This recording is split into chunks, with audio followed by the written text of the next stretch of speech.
আসসালামু আলাইকুম এভরিওয়ান, কেমন আছেন সবাই? আলহামদুলিল্লাহ ভালো আছি। খামার রিলেটেড একটা নতুন ভিডিও নিয়ে চলে আসলাম আপনাদের মাঝে।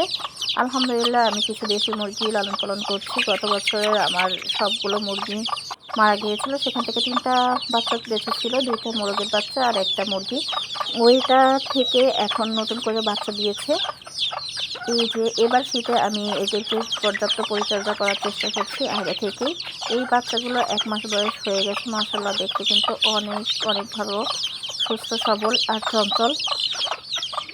বাচ্চাগুলো কিন্তু অনেক সুস্থ সবল আছে আলহামদুলিল্লাহ। আর এদেরকে আমি দানাদার খাবার খাওয়াই, কারণ দানাদার খাবার শীতকালে ভাতের চাইতে দানাদার খাবার খাওয়ানোই কিন্তু উত্তম। মুরগিগুলোকে রাতের বেলা আমি বেঁধে রাখলেও সকালবেলা কিন্তু ছেড়ে দিই, কারণ দেশি মুরগি ছেড়ে লালন পালন করলেই এটা খুব ভালো থাকে। আর যদিও আমার উঠানটা একদম অপরিষ্কার করে ফেলে ওরা, বালি মাটি এগুলোকে বাচ্চালা মুরগি খুব আঁচড়ায় আমার উঠানটা ঠিক থাকে না। হঠাৎ করে একটা মানুষ এসে দেখলেও আসলে খারাপ বলে, কিন্তু কিছু করার নাই, যেহেতু আমি হাঁস মুরগি পালি এরকম একটু থাকবেই। আর সারাদিন আমি বাসাতে থাকি না, বিকেলবেলা যখন আসি তখন কিন্তু এগুলোর পরিচর্যা নেই, আর সকালবেলা খাবার দিয়ে যাই। এই কারণে বাড়ির মধ্যে ছেড়ে দিই, ওরা এভাবেই বড় হয়। এই হচ্ছে অবস্থা। নিজে এই মুরগিটাই বাচ্চাটাকে দিয়েছিল, এই 5টা বাচ্চা।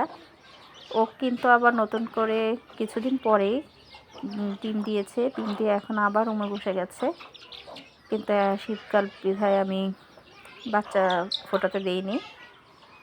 তারপরও দেখেন মাশাআল্লাহ আমার মুরগিগুলো অনেক বেশি সুস্থ সবল আছে বাচ্চা সহকারে। দোয়া করবেন এগুলোর জন্য আর আমার ছোট্ট খামারটার জন্য।